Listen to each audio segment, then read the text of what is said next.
just like to begin and welcome everybody joining this new initiative within Rotary in Scotland, reaching out across the third sector, communities, and to individuals. I'm David Fryer, and on behalf of Rotary in Scotland, I've been working with a group of other Rotarians looking at the issues affecting unpaid carers. Tonight, this is an opportunity for us to bring forward some of our findings, but particularly where we've met folk in the third sector, the care sector, and two folk are here tonight to tell us directly of their experience in being in the sector, but really very much how it affects them.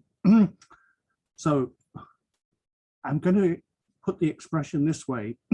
We are very clear there is a hidden need in all our communities of those who are unpaid carers.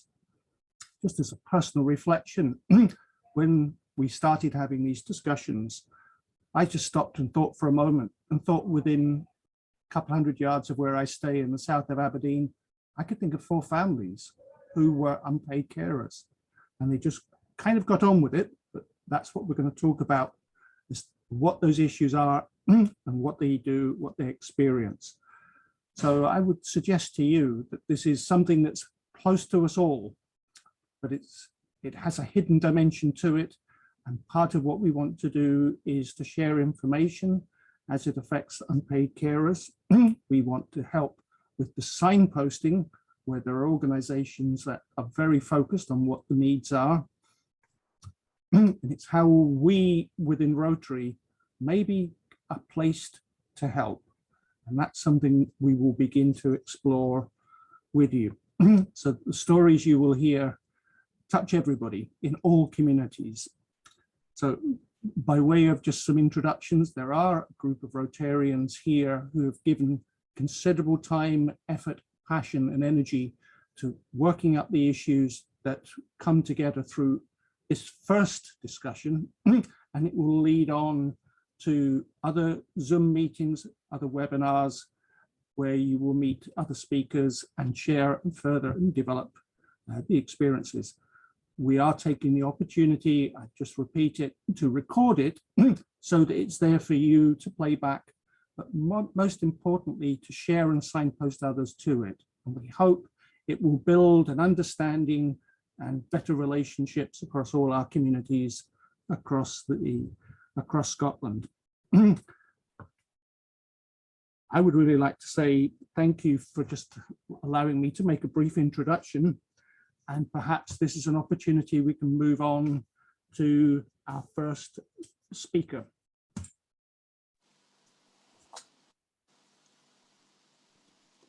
Can I also say though, before they come in, we want your opportunity to bring questions forward. There will be a chance to do that directly, but if you want to put it into the chat room, we have Joe Pauly lined up to keep a watching eye on that in terms of ensuring that we don't miss anything. Bear with us, this is a learning experience for us all, and we hope we will get it right. Joe, over to you, or do we want to bring in the rest of anybody else in the team for us?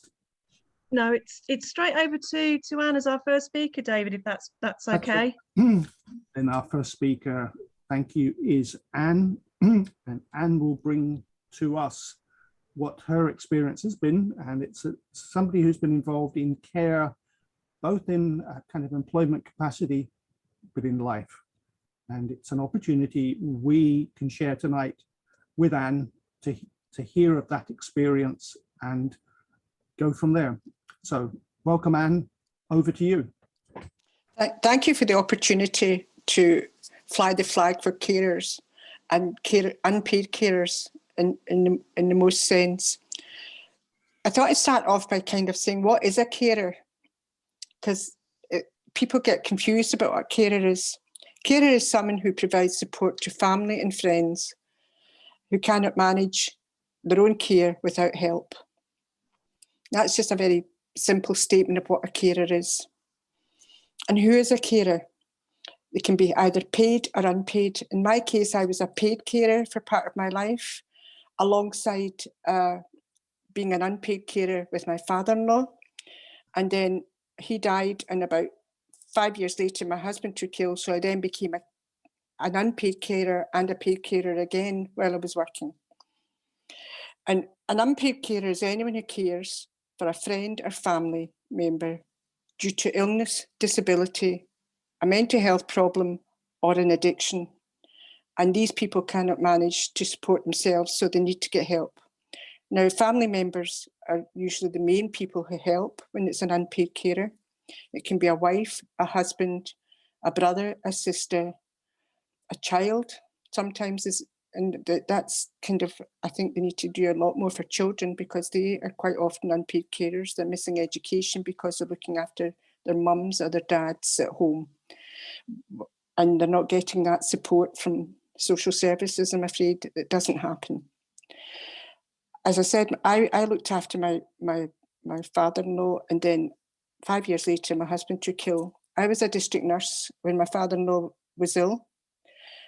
He developed early dementia, and it was quite stressful trying to work with him at home sometimes, but we managed to keep him at home. But it was difficult because the workplace didn't give me any time to help look after him. And I think that's a big thing. You're not getting help from employers, and that needs to be addressed. We didn't get any extra money for helping to look after him, despite the fact that the house needed to be warm, and we actually paid carers ourselves to come in to look after him if we couldn't be there. And it was a really difficult time in our lives, because we had teenage children who we were supporting as well. So you can imagine the chaos at times. But we wanted to look after him because he was my husband's father, and we loved him. And he was my children's grandfather. And my children, sometimes, they were young teenage, would help out as well. So it was a really difficult time. He passed away, and 5 years later, my husband was diagnosed with severe heart failure. When he had his angiogram, he was put straight into the transplant system. So that threw me into chaos again. And by this time, I had moved on in my working life and was a nurse manager. And it was even more difficult because I was trying to balance everything. I asked my then boss if I could have compressed hours. And he said, no, I need you here. It just wasn't going to happen. You don't get any extra money. You've lost your husband's income. It's very suddenly you had a small pension, you lose that. So there's no extra income for you. And you have to start managing in a different way with your finances.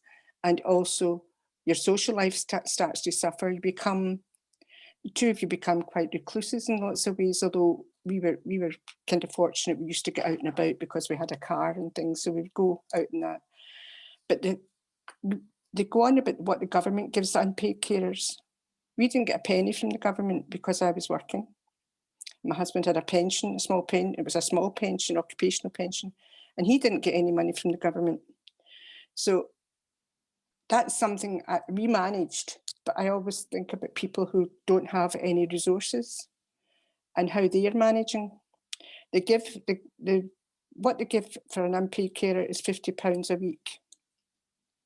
But as soon as that person is in receipt of a pension, the state pension, that stops. So, and they're getting older themselves.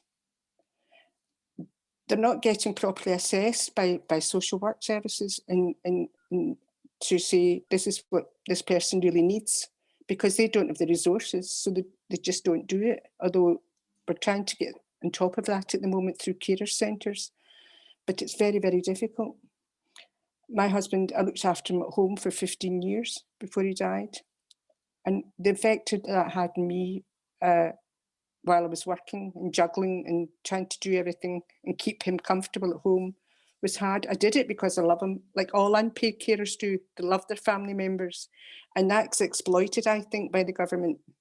And I think that's something that needs to be really shouted out loud and clearly. Because we're married to people, or they're our mother or father, we do love them and we want to care for them, but please don't exploit us, which I think the government does. I don't have any doubt about that. But the other point for me was after my husband died, I've been looking after him for so long. There was a big gap in my life. I didn't know what to do. This time I'd retired. I took early retirement because I couldn't continue going, which again affected my income because my pension was cut because I was taking early retirement. And I felt cheated at times after he died because we didn't have a retirement. We didn't have a life together the way it should have been. And the government really stuffed us as well because I lost a lot of money through it. And they weren't taking any responsibility for it. I phoned up one time and asked about getting his mobility allowance. That was the only thing he got because he couldn't walk distances.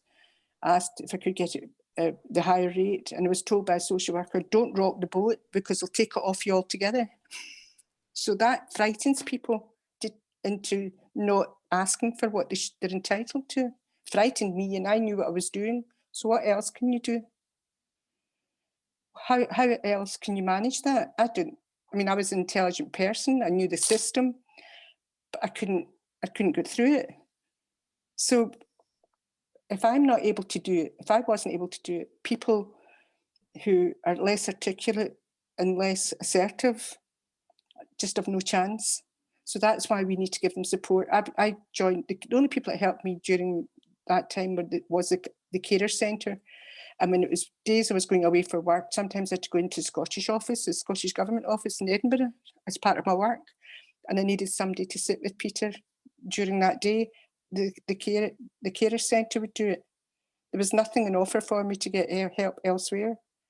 They did it through a volunteer. And it allowed me to continue to work. But if it hadn't been for them, I wouldn't have been able to do it. I'd had to have left work earlier.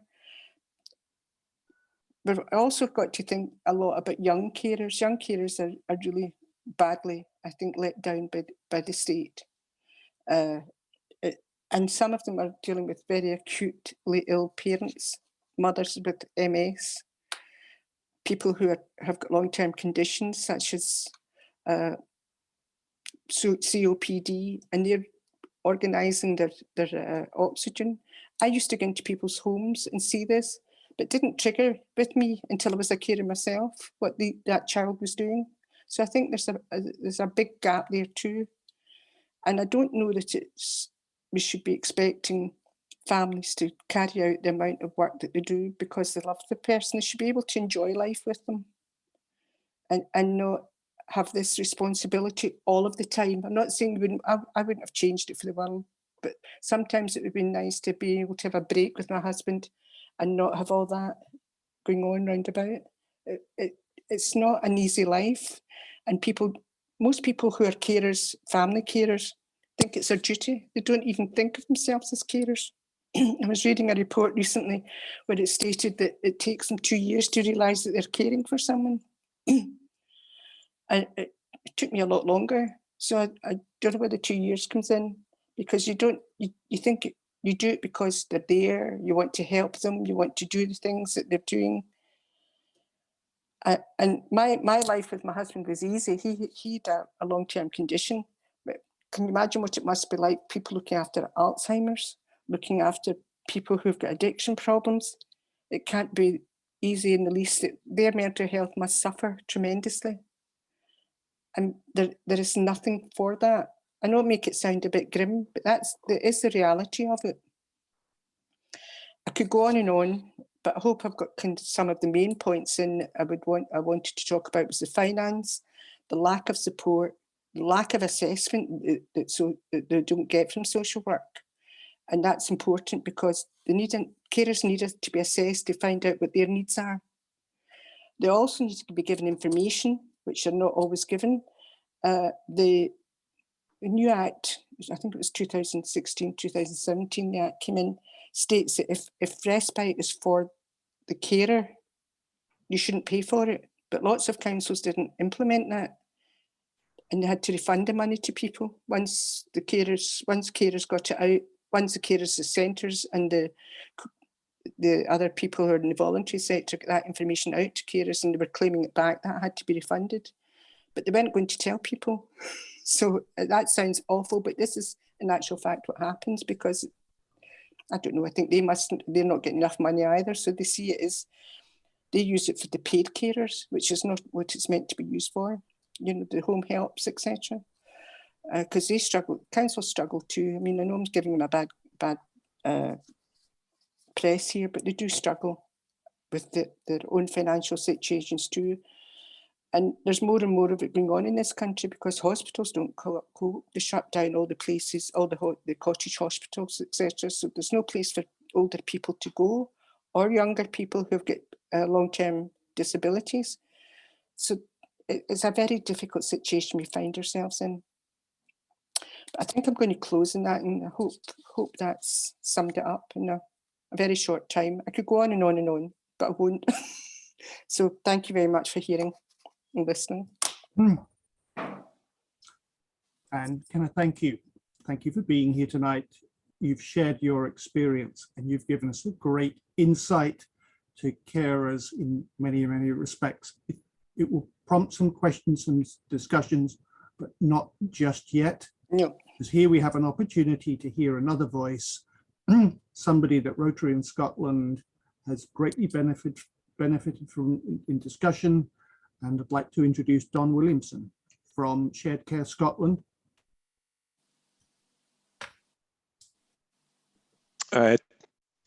Thanks, David. I think you can hear me, I take it. Yeah. Yes. Right, that's fine. Yeah, and thanks, Anne. I'd just like to echo Anne's point that we're really grateful for this opportunity to speak to you this evening and share our experience of caring. I mean, I'll be speaking about it from, I guess, a policy perspective, because that's where most of my work is involved with, and Anne clearly is speaking about it from a very personal perspective. But we really appreciate this opportunity just to talk to you and to share this information with the wider Rotary network. So I have 10 minutes or so to briefly provide an overview of caring in Scotland. So what I'll do is I'll share some statistics with you to give you a sense of the scale of unpaid caring in Scotland and some of the demographic trends that will impact on caring into the future. And I'm also going to just share my perspective on what's good and perhaps not so good about current policy and practice and how this impacts on carers. And I'll be touching on some of the issues and concerns that Anne was raising as well, but also, you know, talking about some other issues too. So I'm just going to share a screen with you because I have a few slides, just makes it easier to get some of the stats across. Play from the start. Okay, so I think the first thing is really to, sorry, back there we are. I just wanted to reinforce the point that Anne made about defining what we mean by an unpaid carer. An unpaid carer is a person of any age who provides unpaid help and support to someone who cannot manage without the carer's help. So this can be a family member, partner, friend, neighbour, and so on. And I think just again to reiterate the point that Anne made is we're trying to make a distinction here between the paid care worker or health worker and the unpaid carer, because very often the two do get confused. If we look at some of the statistics and the prevalence of caring in Scotland, there's a wee bit of a lag, there we are. Recent data from Scottish Government estimates that there are around 840,000 unpaid carers in Scotland over the age of 16. So that's approximately between 1 in 7 and 1 in 8 of the population identifies as an unpaid carer. Now, the levels of unpaid carer, when you look back over a number of years, has been rising. And this is particularly the case over the recent or the ongoing pandemic, where there has been a growing reliance on family members, neighbours or friends to step in and replace that support and those services that were perhaps available to people prior to the pandemic, but had to be suspended due to lockdown restrictions. So we have, seen quite a significant increase in the number of people who are reporting as unpaid carers. But I mean, generally, if we look before the pandemic, the number of people identifying as carers has been increasing over the years. And this is mainly due to things like we have an aging population, we have more people living into adulthood with long-term conditions or life-limiting conditions or disabilities. So to illustrate that further, when we look at the number of people in the age category 16 to 64 in Scotland, so that's generally the working age population, that number has increased by 6% over the last 30 years. But when you look at the number of people over the age of 65 in that same time frame, that number has increased by 37%. So we are very much within an aging population at the moment. And while that life expectancy is increasing, healthy life expectancy is not keeping a pace. And therefore, we can expect to see increasing reliance. We can expect to see more people will need to access health and social care services in later life. And if we take, Anne talked about her father-in-law with early onset dementia, I mean, we take that as a specific example of an age-related condition, then we would expect the number of people living with dementia to increase by 50% in the next 20 years. So all these demographic trends have major implications on the capacity of our health and care systems, and therefore an increasing reliance on unpaid carers to step in and to help ease the pressure. So, I mean, some of the other statistics I think that are worth highlighting when it comes to unpaid carers is that more than a quarter of carers are actually caring in excess of 50 hours a week. Now that is more than a full-time job. That's almost unimaginable when you think that people are having to deal with that, plus deal with all the other things that they need to deal with in life, including perhaps trying to hold down some kind of part-time job too. 6% of carers have been caring for 20 plus years. And we're increasingly seeing carers caring for their children when the children are in their 50s and 60s, and when the carer is in their 80s or 90s. So we're seeing a much larger proportion of people who are caring well into their 80s or 90s. Generally, caring duties fall to the female, but things change as we get older, and in later years, particularly these are very late years, it's much more likely to be the man or the male in that caring role. There is also a very strong correlation between caring and poverty. Twice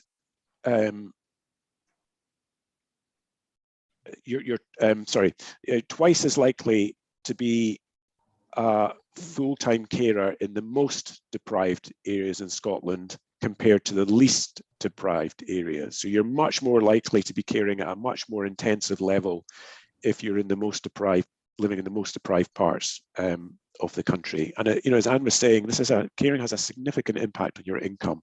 So if you're already experiencing poverty, then caring is simply going to amplify those sort of financial difficulties that you're facing.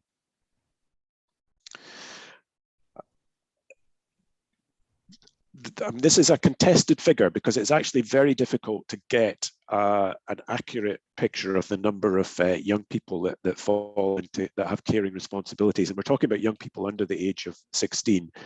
The official figure is somewhere around 30,000.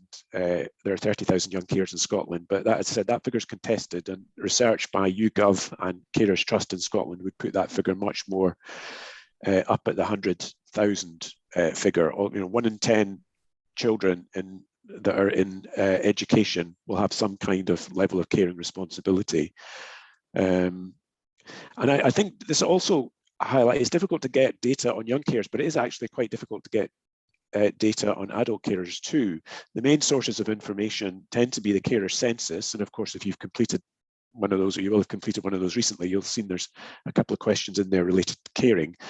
But the more accurate figures come from the Scottish Health Survey, because then there's an opportunity to speak to people more directly, to almost interpret for people what we mean by a carer, and that allows people to then take an informed decision when they're responding to these surveys as to whether they're a carer or not. And the final statistic here, I think, is really telling. It's estimated that carers contribute at least £13 billion to the Scottish economy.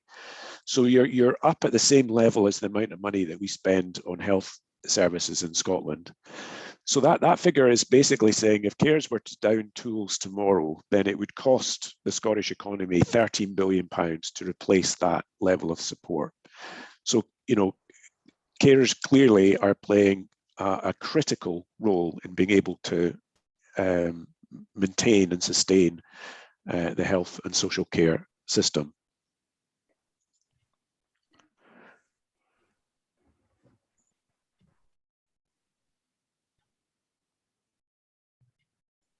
Sorry, I'm having a few technical issues. There we are. Okay.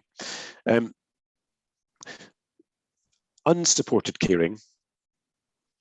So that's carers who are not getting access to the services and support that they need. That has a very negative effect on carers' health and well-being. And we know that from the numerous pieces of research and surveys that we've done with carers. And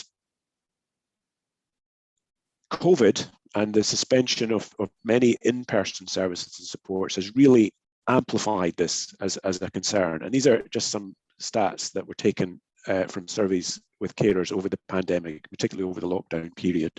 And I'll just highlight here that we've got 72%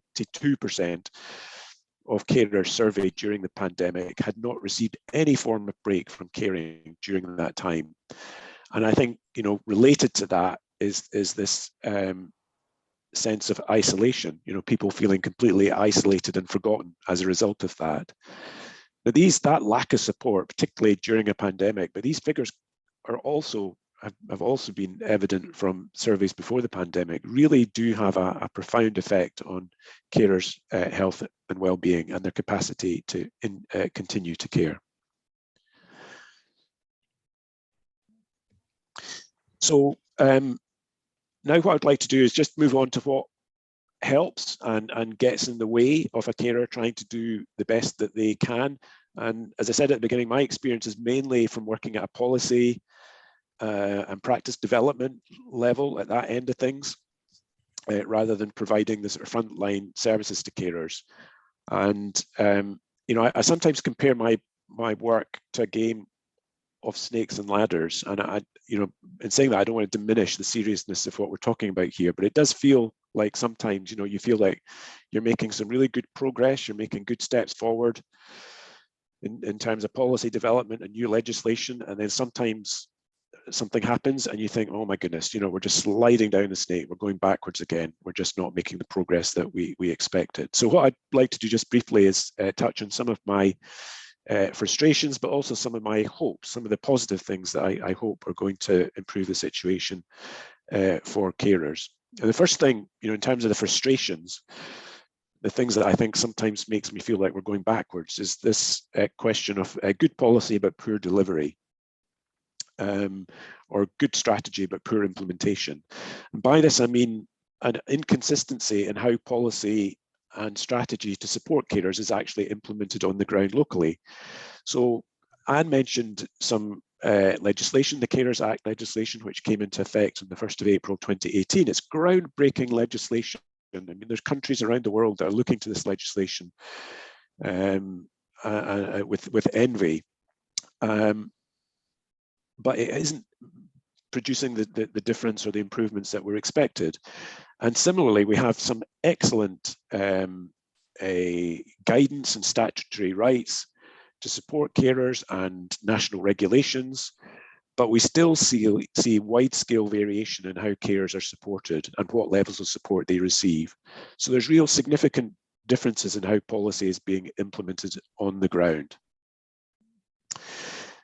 Secondly, and again, this is just reinforcing something that Anne said, as if carers don't have enough to deal with. Many are faced with battling interminable and unnecessary bureaucracy and red tape to be able to get the support they need, and sometimes access to quite simple levels of support. They are faced with far too complicated procedures and systems that have to be navigated. So this applies to, for example, referrals for diagnosis for the person that they care for, and the support that might flow from that, access to benefits. Again, we've sort of touched on that, financial help, arrangements for social care packages, access to respite care, and so on. These are very straightforward and necessary supports that can make all the difference to carers, but they have to, I think many carers talk about having to fight and to battle in order to find a way through some of those systems and procedures to get what they need. And thirdly, I would flag up the problem of eligibility criteria as well, which actually boils down to a problem of funding. So if there isn't sufficient funding for carer support, or local authorities choose to allocate that money to something different, then what we see is the threshold at which carers receive support services, such as breaks from caring, for example, the threshold is raised up, and consequently carers, have a higher hurdle to overcome in order to be able to access that support.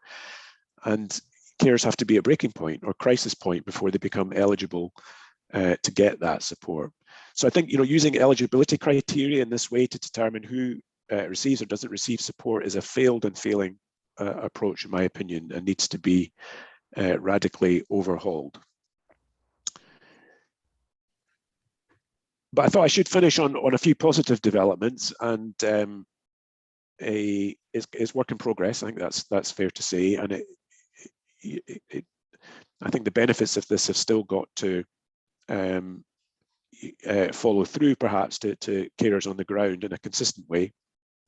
But where carers do receive the support and services they need, and it has to be said that many carers do, this can be transformative and measurably improve carers' health and well-being and their capacity to be able to continue caring. And as Anne said, many carers, they want to care. It's not like they don't want to care. They just need that sort of wraparound support in order to help them. And I think it would be true to say that COVID in particular has shone quite a bright light on unpaid caring. It has brought it out from the shadows and made us much more aware as a society of the vital necessary contributions that carers make. And I think it's great that the Rotary is making this a focus of some of their work over the next 10 months or so, because I think all of this is about raising awareness. And I think linked to this, our government and health services at a national and local level are beginning to understand the need to invest in carer support services and to strengthen carers' rights to be able to access these services and support, including a right to respite, a right to breaks from caring, which is being looked at the moment. Self-directed support is, I think, another key development here in the UK. And I don't want to get too much into the technicalities of how this works. I'm sure this is a theme that will be picked up at a future webinar. But basically, SDS, or self-directed support, enables carers and the people that they support to direct the social care resources in a way that is much more personalised and flexible to their particular needs and circumstances. So people can, in effect, design the support package in the way that they want, and according to their preferences and situation. So this will and is leading to people being able to use social care budgets in ways that are much more imaginative and creative and much more effective at achieving their personal outcomes. It's a right that's available to all carers and supported people, but it's not being implemented consistently across the country. But nonetheless, there is signs of progress. And finally, I just wanted to say that in Scotland and the UK, we are the envy of many other developed countries by having an established network of local carer centres that exist to support carers with information, advice, training, and other practical supports. And we heard from Anne that that was a really important source of help and support for her and her family. Now, these centres exist all over Scotland. They're run by not-for-profit organisations. Most of them will receive funding from their local authority to provide their services. And one of the main objectives of these organisations, these centres, is to try and prevent the caring situation from deteriorating by ensuring that people get the help that they need quickly and at the right time. And also they're there to help people navigate some of these bureaucratic systems as well, just to make that a bit more straightforward. Many of these organisations will also provide specific programmes for young carers too. Now their job is slightly different to adult care centres in that they operate in many cases like a youth club or a youth group or a youth club, and as well as providing essential counselling and other support of that nature. They're there to give young people the chance to be normal young people and do the same fun things and activities that young people who don't have caring responsibilities would have.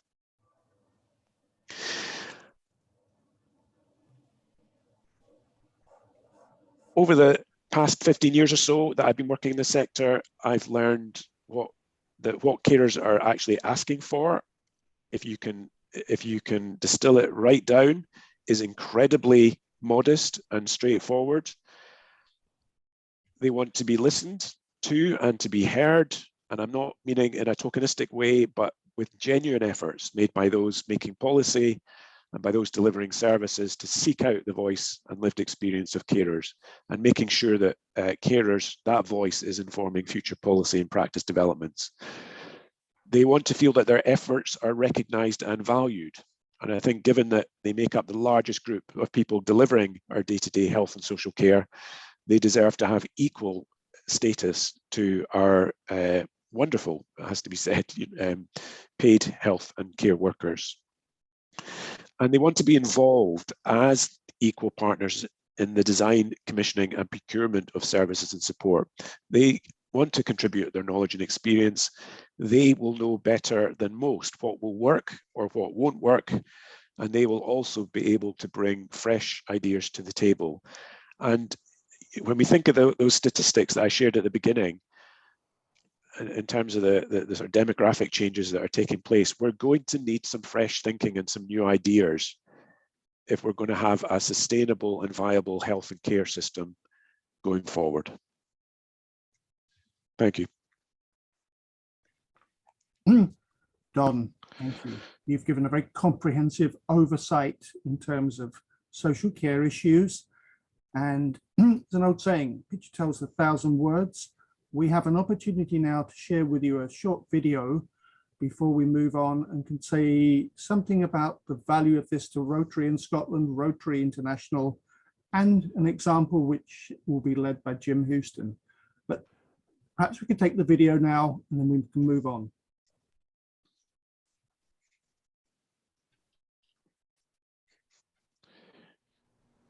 I'm going to show you how it works, if that's okay. Sure. Yeah. Sure. So you're going to see me on the screen here, and you're going to see my face, and you're just basically talking to me.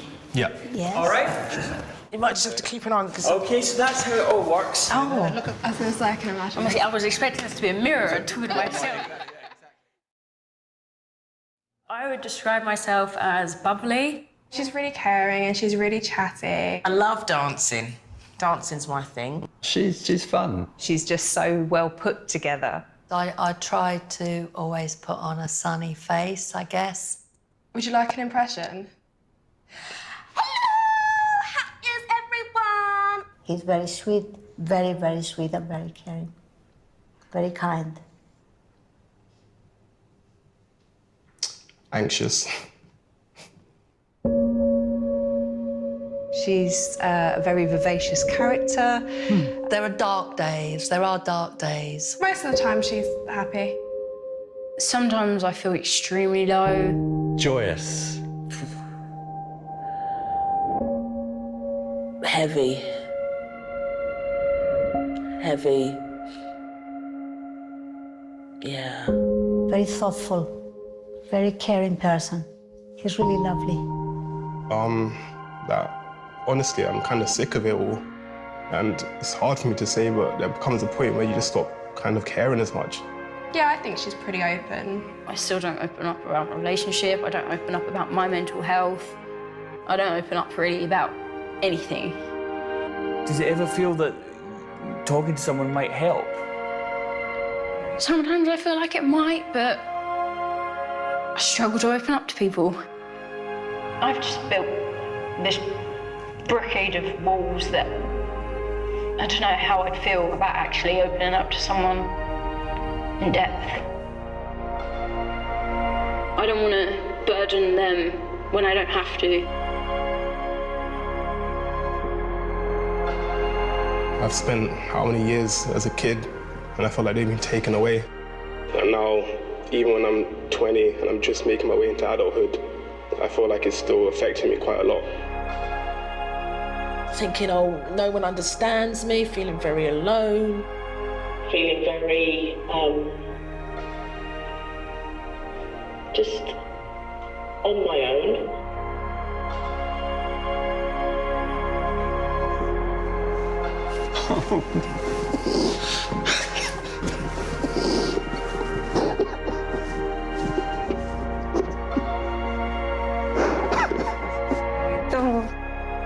I love you so much. Very much. Like I'm such a bad friend. No, you're not. You're I just not. felt like if you wanted to talk to me about it, you would. No. It's a hard topic. I know.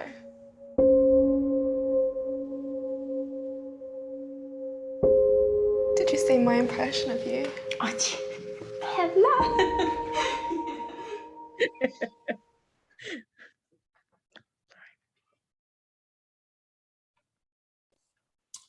Thank you. Rotary in Scotland is made up of thousands of Rotarians in all the villages, towns and cities across the country. Rotary cares, it's a humanitarian organisation, and this is work in progress, but we had an opportunity to find out that there were some very good groups of Rotarians who had recognised unmet local needs and have developed their own ideas and initiatives to begin to respond on care issues. So I'd like to take this opportunity to introduce Jim Houston, who is involved in the Rotary Club of Leven in Fife, and he's got an opportunity to share with you what we just call the Rotary in Fife Carers Project. It's more than just that, but Jim, over to you. Thank you, David. I got a bit choked up after that video, I must admit, because we all know it's like cancer. We all know members of our families or close friends involved in that sort of thing. And I was doing, during COVID, delivering hot meals to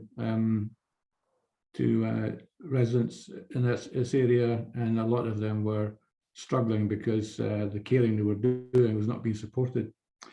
But what I want to do is outline a project that started with one Rotary Club, it's the Rotary Club of Leven, and went on to involve the majority of Rotary clubs in Fife, working with Fife young carers. And I'm just going to share my screen. Keep my fingers crossed.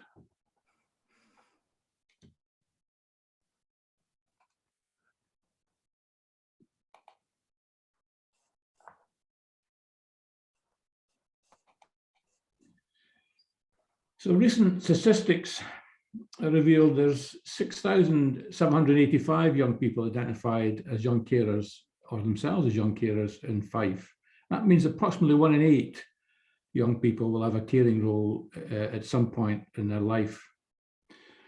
And you can see there some of these reasons. They very much echo the common themes that Anne's talked about and Donna's talked about as well. It could be illness, mental health, or disabilities, learning and physical or drug and alcohol abuse. A few years ago, I was given a talk at a local high school, and I discussed a project like this to the young people there interact. A Rotary Club for young people, and the young people came up to me and thought she might identify herself as a young carer, and at that point the school referred her to young carer for support, so it was very heartening. These are typical of the responsibilities young carers take up, often as young as 8, and as Dawn says, probably at the age of 16, cleaning and cooking and shopping, washing, dressing and toileting the person they care for, caring for younger siblings, managing money, paying for domestic bills, administering medication, injections, moving and handling or operating mobility aids, and providing emotional support for other family members and also the person they care for. So an 8-year-old and some that sort of age, these are huge responsibilities.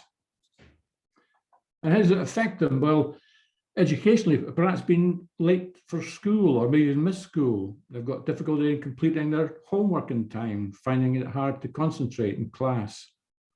It's also the case that many schools do not make any allowances for the young carer situation. They're often targeted by bullies and experience high levels of anxiety for the cared for person's health. I imagine when they're away from home, it must bear on them quite heavily. And physically as well, they're often exhausted as a result of interrupted sleep, or they get physical injuries, often repeated having to support or move someone with poor mobility. And you can have difficulty in making and maintaining friendships and perhaps being able to attend out of school activities like the Cubs or the Scouts and that sort of things we take for granted. So in Rotary Club of Leiden started to work with the local branch of Fife Young Carers in 2005 when we took a group to carers to a Christmas pantomime. This carried on for several years and then also included trips to Dynamic Earth in Edinburgh, McDonald's and that sort of thing on the way back. Then in 2007, with the help of a District Simplify grant, that I don't know if any non-Rotarians here, but those that are will understand this. We also got some valuable support from a firm of solicitors and a few partnering Rotary clubs that we solicited, arranged for 20 young carers to go on a project called Natural Connections. It's run by the Fife Ranger Service, the Countryside Ranger Service, and it's based at Loch Owen Meadows. Countryside Park, which is in the west of Fife. Our budget was about £2,200 for that programme. Fife Young Carers met the cost, but it was of the transport, but it was very expensive. Then in 2010, the project was well received by young people, and the word was getting out, and it was decided to be a bit more ambitious.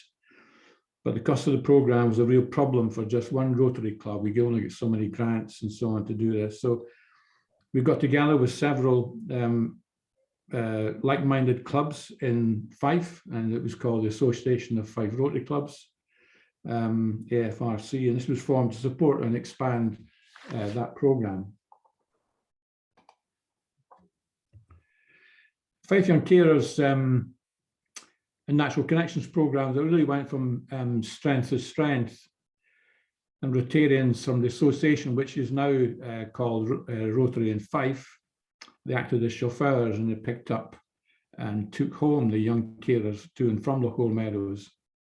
And this obviously helped very much with the cost and negated the need to hire expensive buses to bring the young people to the venue.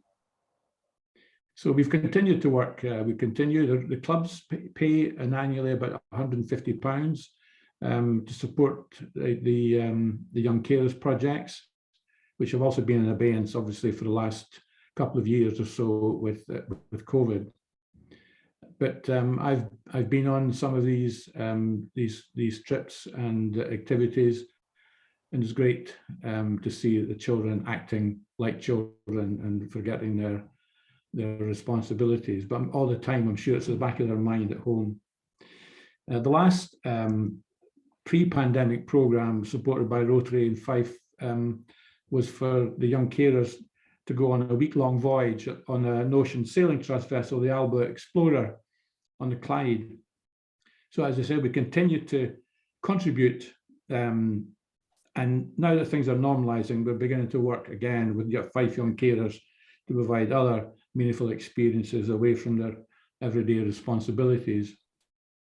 And this feedback for one of the participants makes all the organising and planning really worthwhile. it's terrific to see. And Rotary, throughout all the programs we do, building confidence and self-esteem and so on, working with a team is really key to much that we do, and we're delighted to do that with young carers. These are some of the feedbacks we've got. This is from the Natural Connection program. As Rotary drivers, we got to see just how the young carers grew in confidence as the week progressed. Initially quiet and reserved, sitting in the back of the car, not to speak to anyone, or maybe pick up one or two there and they wouldn't speak to each other. But after a day or two, you can see the excitement build and the confidence and the eager to go back each day to the program. They were with other young people who had similar responsibilities. And of course, I discovered from Kirsty the other day that they also had to make sure that their care for individuals were catered for, and the young people could then enjoy the program without worrying about what was happening at home. We're conscious we're only scratching the surface of this, but we continue to look to ways at broadening our reach. And I think it's one of those things, like mentioned earlier, Don or Anne, you don't know you're a carer.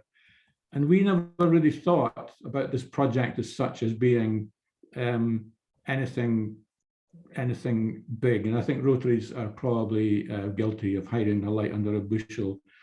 But when it was highlighted to us, it's wonderful that we can give the opportunity to be like normal people. I think that was mentioned earlier, and long may it continue. Thank you very much. Back to you, David. Thank you, Jim. Folks, we asked you to be with us for at least about an hour or so, and thanks to Anne, to Don, and to Jim for sharing their own experiences tonight. We are hoping, and I think that the three of them are ready perhaps to take any questions, but we'd welcome any other comments that you have here tonight. We'll just say this is work in progress. This is the first video Zoom that's been planned. There will be more planned, more on that before we finish, but we have got some notice of some questions. But over to Joe for the first one. Thanks, David. Thanks, David. I've just got a quick question, and actually I've got a question for Don and also a question for Anne, but this is a question for Jim from Ian Starkey, who's basically asked, when the young Fife carers are away, who is responsible for arranging the care for the person that they care for? Well, I must admit, originally I thought it was the Young Carers Organisation, but I was speaking to Kirsty, was with us tonight, that in fact it's down to the young individual person or their families to find that, to pick up that responsibility while they're away. And the Natural Connections programme, as I say, was a 2-week programme every day, from getting picked up in the morning around about 9 or 10 and delivered back at 4, and a couple of away. Maybe there would be a bivouac night sometimes later on over the day. So as well as that, having a great time, they had to make sure that they were comfortable with what was happening at home. Okay, thank you. A question for Anne. Anne, thank you very much for sharing your story with us. If you had one thing that would have helped you as an unpaid carer, what would that one thing have been? Oh, for me personally, it would have been being able to have a proper sleep because I was working during the day and my husband was up quite a lot at night because of his breathing difficulties, needed to go to the loo, all that kind of thing, which I was doing during the night. So having a proper night's sleep would have helped me tremendously. Can I just say, I forgot to say when I was talking that a paid carer gets time off, an unpaid carer doesn't. Thanks, Anne. And I think something as simple as that is just having a sleep is, just makes so much difference to an unpaid carer. I think we've got time for just one final question. We, as a group, we wanted to ask a couple of questions, and I think there might be something else coming in the chat. Oh, it's Storfin signing off. Yeah. Like Storfin. Don, question for Don. Why do you think that there is such a lack of awareness of and for unpaid carers? Well, I think, as I said in the presentation, I think there is an increasing awareness. So I think things are improving, and we can see that in the number of people that are coming through to request support plans from the carers centres, and just looking at the number of carers that they're supporting. So we are seeing more people coming forward. But I think the important thing is that we've got to find out where are the first and important key points of contact. Where are you first likely to pick up signals that somebody might have caring responsibilities?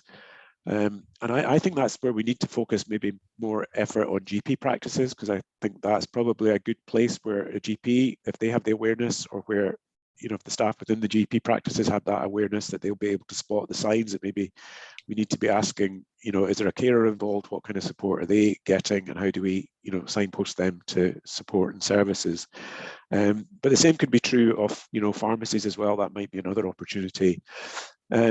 We've just been talking about young carers. There is a growing amount of work that's happening now within schools to identify young people with caring responsibilities. There's been some great work going on there to provide training to teachers as part of their sort of professional development about identifying and supporting young carers. And we're also seeing that work also happening within further and higher education establishments as well.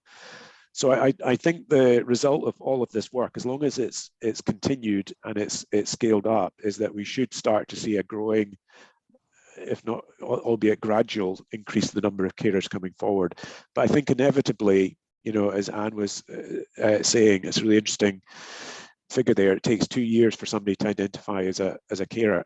You know, I have caring responsibilities. I work in the sector, and I don't necessarily always identify myself as a carer. I've got to just remind myself that actually I've got some caring responsibilities and there is support out there for me. Some people may just choose not to access that support. Some people might just need to file that information away for a time when, you know, it gets to a point where they think, I'm not coping and I need to be able to go and get some further help. That's great. Thanks, Don. I think we're rapidly coming up to the end of the hour. So, David, can I just pass back to you for final words, please? Thank you, Jo. Unless anybody else has got the last question, this is the next step. First of all, thank you, Anne. Thank you, Don. And thank you, Jim, for presentations and the stories you've shared. I believe you will have shared an understanding, and this is part of what we've been looking at, to share information and hopefully develop where folk can be supported through Rotary, through the care organizations, through the care centers. This is work in progress.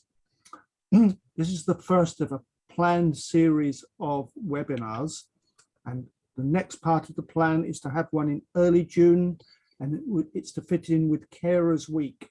So you will be advised and receive further information. We've learned from doing this tonight. I'm certain we've learned how we will do things differently next time. As a kind of closing request, the ask would be this: please share this recording wherever you get the opportunity to do so. Please see an opportunity to discuss the issues that this recording and the speakers who gave their time tonight to share the stories and bring out the issues. That would be a great contribution to the issues of the needs of unpaid carers. And if you'd like to get more involved or find out some more information, please get in touch with me as part of a first contact in Rotary. But there's Rotary in every part of the country, and the folk here tonight begin to represent that. So Rotary is here, Rotary is listening, Rotary is willing to see what it can do, and the small part it can play. And Jim gave an example what came together in Fife. So I'd like to close on that point. I'd like to thank everybody again for giving their time here tonight. and hope you will join us when we meet next time.